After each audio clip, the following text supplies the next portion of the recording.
Not bore Simon Cesars with a lot of football and other sports, but concentrate on cricket. Simon Cesars in the other studio, you have all our attention now, and my first question will be about the tournament that we played in Uganda here. When you go back and take back your memory, how was that game like against Kenya, the game that we played and won, which was our final game of the tournament? How was it like? How did you feel after? And how was the reception like from the crowd when you saw the numbers that we had at Lugogo? How was the experience in general? First of all, I want to thank everyone who came, who turned up for that tournament. It was, at first, it was not good because we didn't show up well for the first two games, but at least we managed to fight back for the last three games. And the Kenya game, actually, it is the game we needed most because, you know, sometimes we have that derby, Kenya-Uganda, you know, that, so we really don't want to have that noise from the noisy neighbors. So we had to struggle and win. And to me, it was, I would say, the go-through match for me. It was the match that would maybe put me at the high level. So I had to do my best. You know, as a batsman, they say you need to score runs. That is the main point of a batsman. So, and I was the batsman, and I had to do my job. So I'm so grateful that I did it well, and yeah, I had to take the team home. You know, it's good to win for the team, and on a home soil, it is really absolutely well to, you know, win for the team. Yeah, and when you talk about winning for the team, that win was very important because it kept Uganda top of the log ahead of the rest of the teams like Hong Kong and Jersey, going into the third round of qualifiers. You guys have been preparing. You went to Zimbabwe for that T20 that did not necessarily go well. But in what shape are you guys? How prepared are you for the journey to Jersey? I believe we are very, very much confident that we will come up the top again for the third leg because we have prepared well. The Zimbabwe tournament, it was like a stepping stone to our journey for the Jersey tour. So I believe come 2 weeks from now, we will be, you know, champions again. Yeah, and maybe you could take us through the journey in Zimbabwe. How was it like? Why do you think we got it wrong?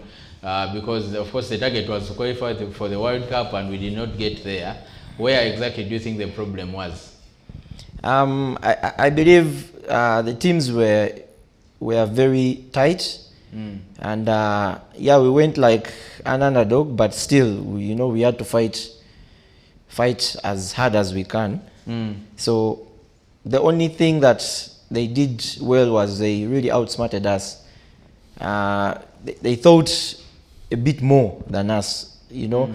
They really executed their plans well, and I believe we never, you know, executed our plans well. Yeah, and of course the Cricket Cranes will be playing in Jersey. That is the ICC Cricket World Cup Challenge League B, which will be played between August 2nd and 15th. And the team has already been announced, so we know who is going. Deus Muhumza returns to the team. He got injured in that tournament that we hosted here, did not go to Zimbabwe. And he comes in as captain because Brian Masawa himself is injured. You have Simon Cesars, the man that is in the other studio, Ronak Patel, Kenneth Waiswa, the vice captain of the team, Dinesh Nakrani, Riazat Ali, Francon Subuga, Bilal Hassan, Fred Achelam, Cosmas Cheuta, Juma Miyaji, Henry Senyondo, Frank Akankwasa, and Arnold Otwani as the players that will be carrying the Ugandan flag in Jersey. Clive, I don't know if you have some questions for Simon Cesars before I bring in Deus. Well, probably for me, I want to pick it up from the last Challenge League B tournament. The last Challenge League B tournament that we played here in Kampala. Of course, it started not on a very good note, losing the games we played before we recovered to eventually win on the bounce and maintain our status on top of the log. Going to Jersey, of course, you have the hosts, Jersey in there, slightly behind Uganda on the log. Then you also have Hong Kong, the two teams that gave us trouble here in Kampala. I would want to assess mentally, what shape are they, or how mentally, as the coaches try to prepare them going to Jersey, because we know it is not going to be a very, very, very easy outing for them. First of all, we are mentally fit. The fact that we are on top of the league, you know, there's the way it feels. You feel the boys are all hyped, and yeah, because of that motivation, you know, yeah, the boys are all in shape, and we believe we will do our best to make sure that, you know, we make the country proud. Simon Cesars, I would first of all like to welcome you to the show once again. Mine is, they say cricket is a batsman's game and you are an opening batsman. Yeah. And I understand even bowlers win games, but the onus is always on the batsman to get those runs coming in. Yeah. So as an opening batsman, at what stage do you decide, let me attack this bowler, let me take the doubts, let me hold back, and at what stage do you, and what influences all those decisions in games? First of all, you know, it is a decision you make. You know, when you cross that rope as a batsman, you're now alone.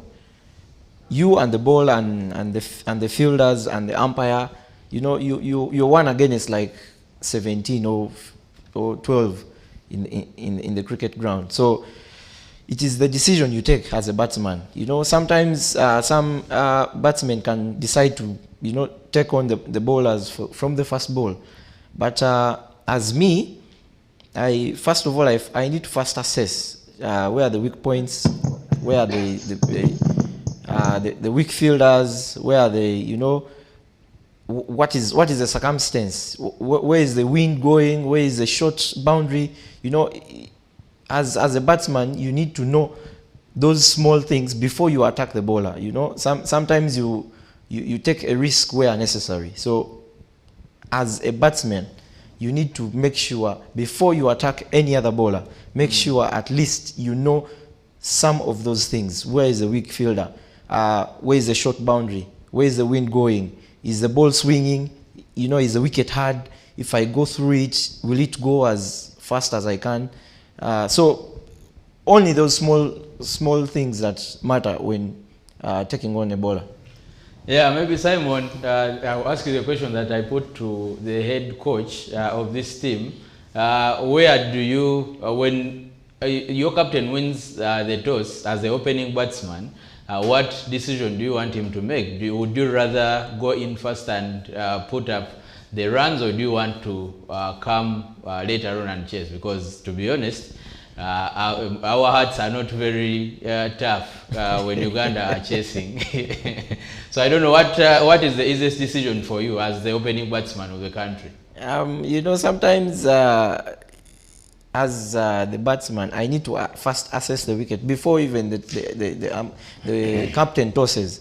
You know, I need to tell him, okay, there is too much grass, so there is going to be a lot of turn, there is wind, you know, so I give him my idea so that maybe he can, you know, pick it from that. But to me, in my opinion, I would want to bowl fast, you know, because you know, Uganda, we are very strong when you are chasing. We are seeing the score. You know, it's easy to calculate how many runs do we need per over. You know, how many overs. You know, when do we attack? You know, it is very hard to set because you already have pressure.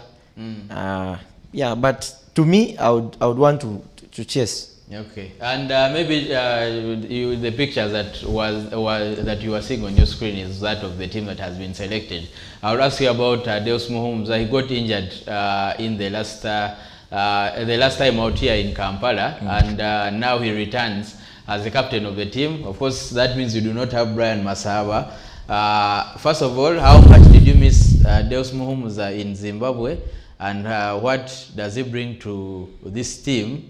And also, how much do you actually miss the captain of the team, Brian Masaba?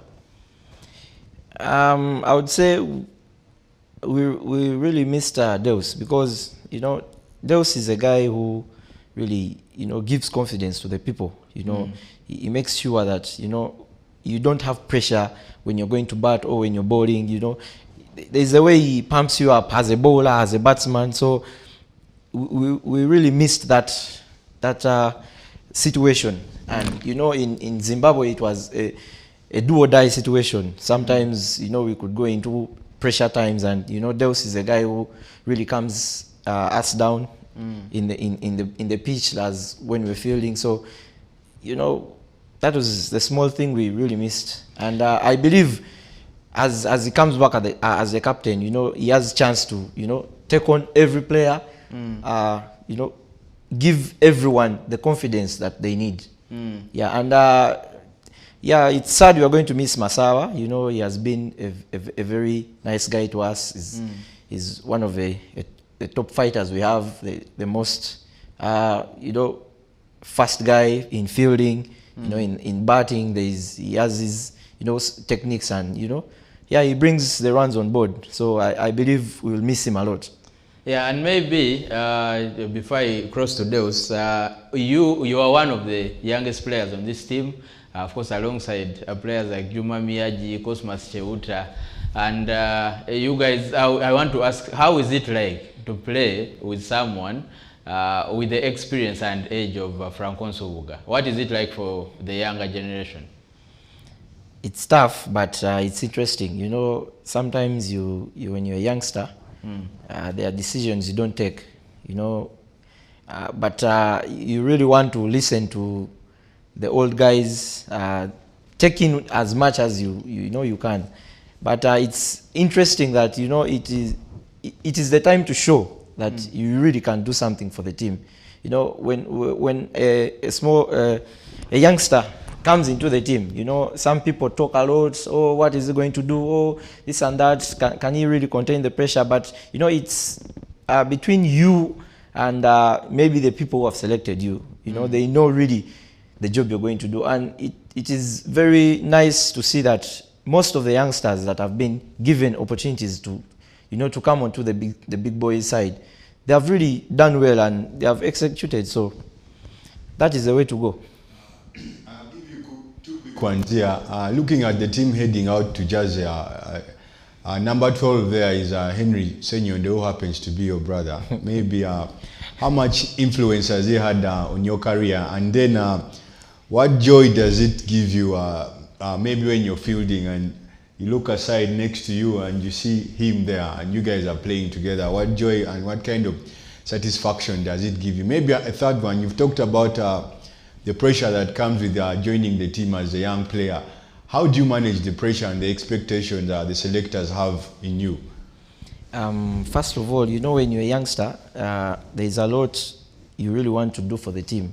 And when you get selected, a lot of words come from different corners, from the media, from the fans, from the fraternity itself.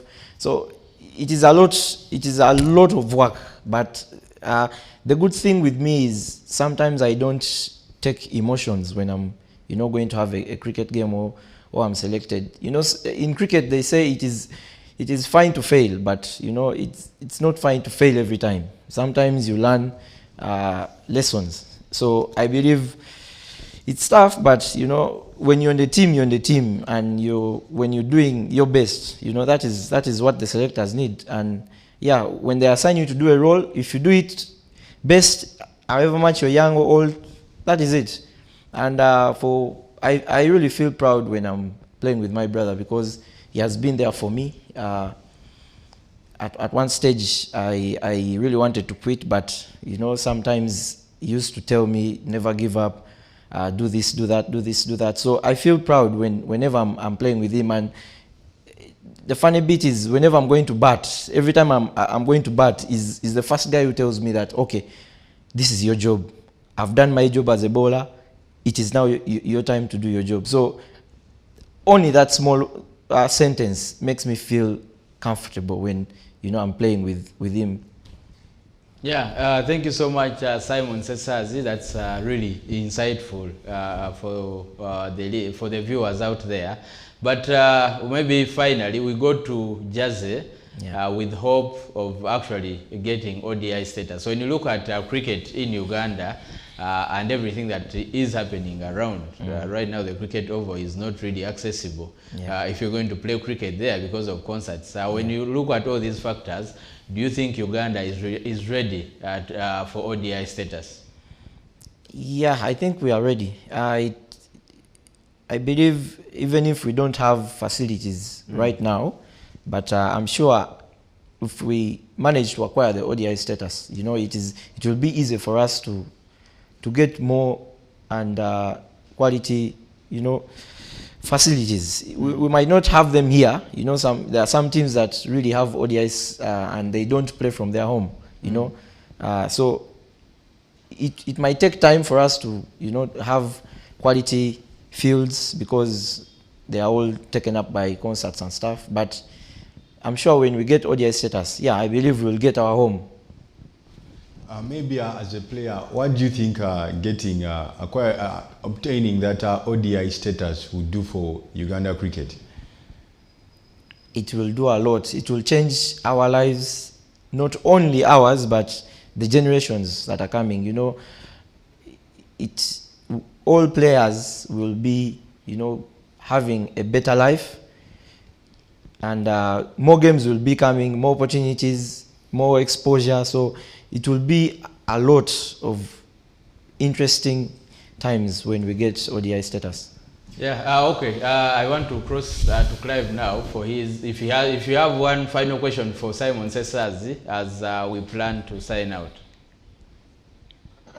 Actually, I have two, but they will be very quick.